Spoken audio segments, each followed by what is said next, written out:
Devin McCourty. He is a studio analyst for NBC Football Night in America, won 3 Super Bowls with the Patriots, and he did work Black Friday with his brother and I and the Eagle. It was the Dolphins and the Jets. He joins us now. Devin, if you didn't get paid to watch the Jets and the Dolphins, would you have watched the Jets and the Dolphins? I would have probably caught a quarter or two there, and then I'd have found something else to do. What stood out in that game?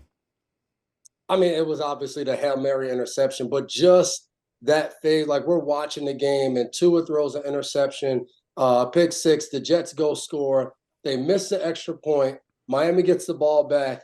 Tua throws another interception, only for the Jets to throw a Hail Mary that gets like 3 interceptions. And we looked at the clock. It was 58 seconds after the pick six. So all of this happened within a minute in a game. And then the rest of the game was just, it is what it is. There was not much excitement after that. The Dolphins are interesting. I just don't know how good they are. Do you?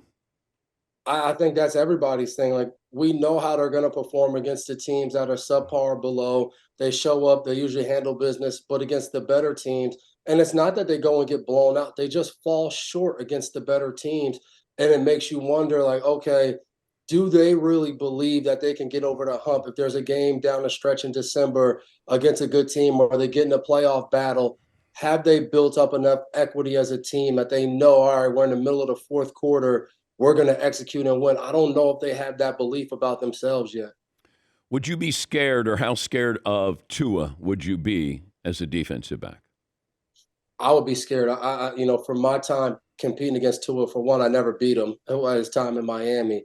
But when he's in that offense, he's elite. And, I think he gets a lot of criticism, but the times he's been hurt and guys have had to step up and play in that offense, it hasn't looked the same. Whether they've had Tyreek or Jalen Waddle out there, other quarterbacks haven't been able to make that offense look the way that it looks when he's there. So if you have to play that offense, it's not an easy, like, we're going to go do this and do that and shut them out, even though I think defenses have played better, now going down the stretch. But it's still scary playing against an offense with Tua handling and running the show. Okay, give me your perspective as a former defensive back of you're facing Jalen Hurts. What are you concerned about? That he's going to make the winning play. I mean, for Buffalo in that defense, at one point, in the first half, like, Jalen Hurts had 50 yards passing. Like, we're watching the game and we're in studio, so we're still live and working. But me and Chris Sims are looking at the stats. I'm like, he has 50 yards passing. Then it gets up to, I think 170 yards. And you're like, Buffalo's defense is doing. But then you get to the clutch moments in the game. He's rolling left, 2 yards from out of bounds, throws a beautiful ball over top of Poyer and Hyde, and hits Zacchaeus in the back of the end zone. Like, that's a clutch play. So it reminded me a little bit of when you played like Tom Brady and those guys. They could have a bad day, but you always knew, like, if it got to that point in the game where you had to make a play or they had to make a play, more than likely they were going to make the play. And Jalen Hurts is starting to develop that this season. But it feels like he knows he doesn't have to make every play. But Josh Allen, it feels like he thinks he has to make every play. So your game plan with Josh Allen, how different would that be facing him as opposed to Jalen Hurts? Yeah, and it feels like that because it is that. Josh Allen does have to make those plays for this team to win. The scrambles, the 5 pump fakes and make a guy miss. Like, he has to make those plays where I think Jalen Hurts does. He goes into the game and he looks around him and he goes, hey, like, I have first team all pros at a lot of different positions on this team. I don't need to make that crucial mistake that hurts our team because somebody else will make the play. Where Josh Allen is sitting there, and I thought he did a great job in the game. Like, he was patient. He took what the defense gave him, but then you still looked up and you were like, wow, this is still a close game. Like, they haven't put this team away. And some of that was, they miss a field goal. Like, all of those little things that show up put more and more pressure on Josh Allen.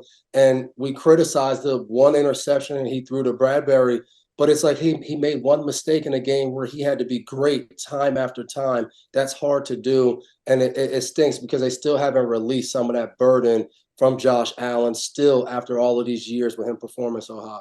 We hear analysts say this about the receiver went the wrong way. Gabe Davis last night, as a defensive back, do you like the receiver has the ability to go either left or right, like he can, and then the quarterback has to adapt? Like, how does that work where you're trying to cover somebody and he's kind of deciding what he wants to do based off how you're playing him? Yeah, and on that play, you saw like Philadelphia was in blitz zero. They were in an all-out blitz. Everybody had a man, and you see Slade. They're up there trying to disrupt timing because they know the pressure's going to get there. And usually, as an offense, you all have to see the picture the same way. And it was interesting because as we're watching and they're cutting away to the guys on the sideline, you see Gabe Davis and Diggs talking, and they're going back and forth. And then it looks like Gabe Dave says something to Diggs, and he goes, "Oh, damn." Almost like, "Oh, that's what happened. I kind of see why you broke outside because of what you thought the defensive back gave you." And to me, that's just one of those things where the blitz worked. The timing was thrown off. Josh Allen's thinking, "I'm just going to get this ball up." Gabe Davis is just going to run and go. And Gabe Davis is thinking, like, "I'm going to get off the line of scrimmage and I'm going to break out to the corner route." And that little bit of kind of undecisiveness, I think, is caused by the blitz. So Philadelphia's defense did a good job on that play. He's Devin McCourty. He works for Football Night in America on NBC, three-time Super Bowl champ with the Patriots. How does it work getting Tom Brady's number when you play for the Patriots? Can you ask, or does Tom give you his number? I asked, but I didn't ask right away. I didn't have his number for years, and then eventually I asked. But I do remember one time we had a big group chat. We were talking about something, and Adam Butler, who plays for the Las Vegas Raiders now, he was a young guy, and he saw Tom text, and he was like, "Tom Brady, is that you?" And Tom was like, "Yeah, it's me." He goes, Tom tells him to save his number, text him anytime, and like he was floored that now he had Brady's number. But if you're asking Brady for his number, is it like asking a girl for her number?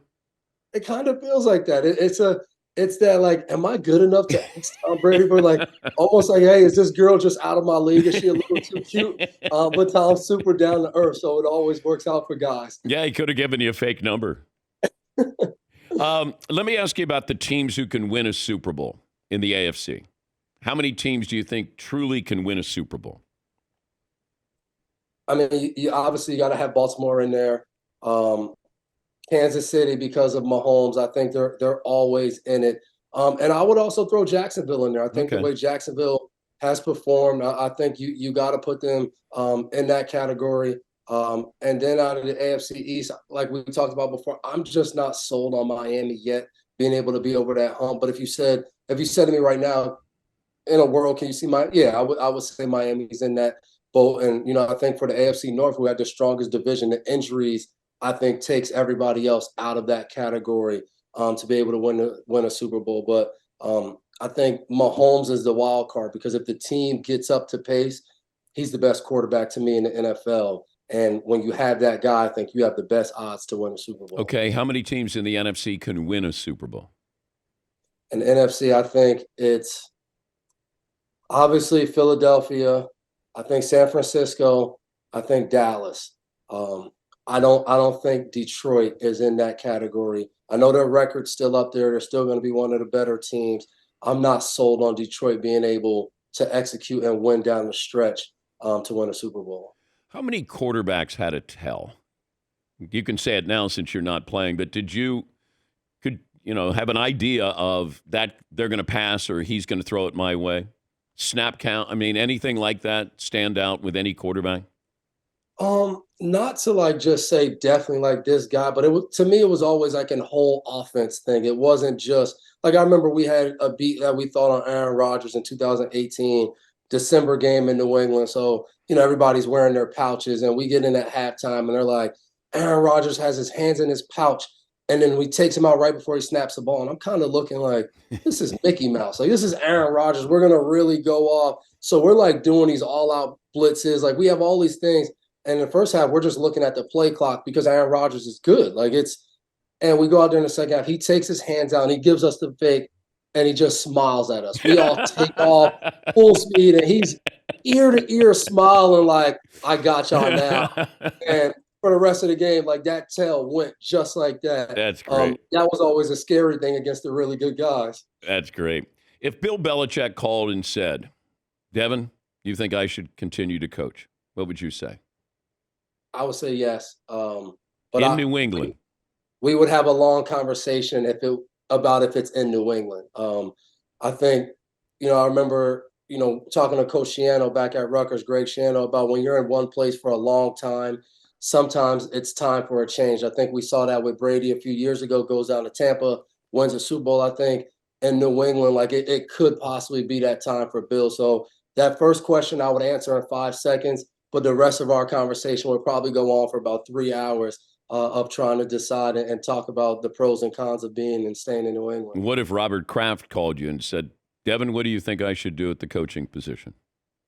It'd be the same thing. It'd be a long conversation because you don't just move on from Bill Belichick. I think we live in a world now that we go strictly off the results on the field right now. But my whole thing is, if you fire Bill Belichick, who comes in next that you say, I guarantee this guy gives me a better chance, or woman gives me a better chance next season to be better than Bill Belichick would? I think that's the hard thing. I think the ball is really in Bill's court of where he wants to be and what he wants to do. I think if I'm running the team and I give Mr. Kraft advice, I don't think it would ever be, hey, you need to move on and fire Coach Belichick. All right, before I let you go, Tom Brady came out and talked about the state of football now, and it's, the quality is not what it was when he played, which is such a long time ago, like 2 years ago, Tom. And then Alex Smith on NFL Sunday Countdown on the Mothership had this to say about Tom Brady. Do you agree with Tom Brady? I think a lot here, Sam. Listen, first off, let me just preface this. I love Tom, the GOAT. But you don't need to say that. But you need to say it. Just kidding. First off, he hasn't been retired that long. He was just playing. Like, he just won a Super Bowl in the current game. Like, is he discounting that one? And then my biggest complaint with this, and no offense to you guys, well, all three of you guys, he played in the most uncompetitive division, I think, in NFL history. I mean, you come out of training camp, the biggest cupcake division, you got a ticket to the playoffs right away. Like, talk about mediocre. Like, I completely disagree with this. I know he's referencing the rule change. All right. I mean, it is a fair point. The AFC East, not that competitive there, Devin. It is, but the hard thing whenever you talk about Brady is you pull up his record against any other division. You want to pull it up against the AFC North, the AFC West. Like he went and dominated. But I thought it was funny because some of the rule changes, like roughing the passer, was an ultimate benefit for the pocket passer like a Brady that sat in the pocket. But I've talked to him at length about that. Like, we would watch plays where a guy would throw it over the middle and a guy would get smoked and they throw the flag, 15-yard penalty. And the first thing he would say is, it's not the defender's. That's not the defender's fault. That's the quarterback. Like, he can't throw that ball over there. And I think when he said those comments, I think that's exactly the things he was thinking about, seeing these guys get penalties, get suspended, get fined for hits that for a long time when we used to sit in the meetings, we would say Ray Lewis is going to be in the middle of the field, and Bill would tell Tom, if you throw it over there, Wes is going to be in the hospital. We're going to visit next week. So you won't have him next week. So if you want him next week for the game, you better make sure you don't throw it to him right over the middle. Did you ever smoke Tom Brady? I didn't. We had an all-out blitz in 21 when we played Tampa, and just as I was getting to him, he threw it, and he looked at me. He goes, Dev, really? You going to go blitz zero against me? And I just turned around and went back to the huddle because I was like, this reminds me of many of our battles in practice, and somehow you still win.